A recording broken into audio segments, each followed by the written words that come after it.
many sexual partners is too many? Well, being a slut isn't so much about how many people you've slept with, it's about why you've slept with them.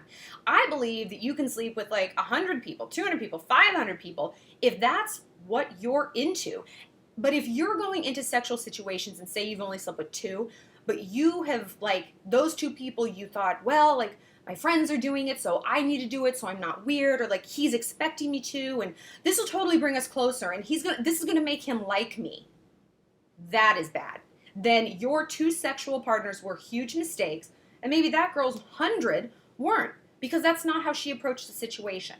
So being slutty is not a word we need to be using, basically, because I don't think that there's any right or wrong amount of people for you to sleep with. There's no right or wrong favorite color. There's no right or wrong diet. Well, there's wrong diets, like, you know what I mean. But like, you have to do what works for you and what is authentic to you. And that means constantly checking in with yourself and thinking, how am I truly feeling? What is my goal out of this situation? How will I feel tomorrow if I sleep with this guy and he stops talking to me?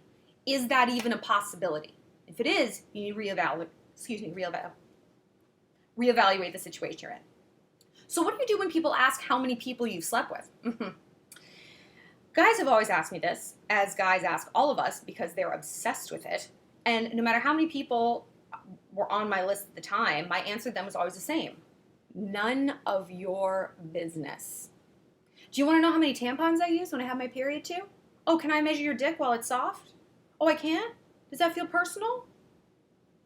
It is no one's business in this world how many people you sleep with. It ain't your mamas, it ain't your priests, it ain't your sisters, it ain't your best friends, and it certainly is not your boyfriends.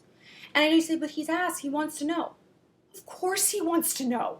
No shit he wants to know. Like, it's... One thing I wish people would have impressed upon me when I was younger is just because someone asks you something or wants something from you doesn't mean you have to give it to them.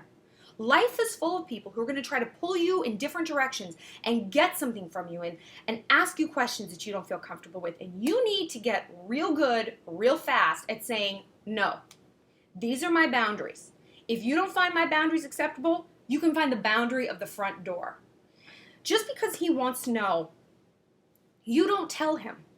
Because when you tell a guy how many people you slept with, you don't just like share the information like you're sharing your favorite color. You're offering that up as judgment. And then you put yourself in the position where he gets to judge your life and he gets to draw conclusions about you. And he gets to say, no, I don't agree with how you've been living your life.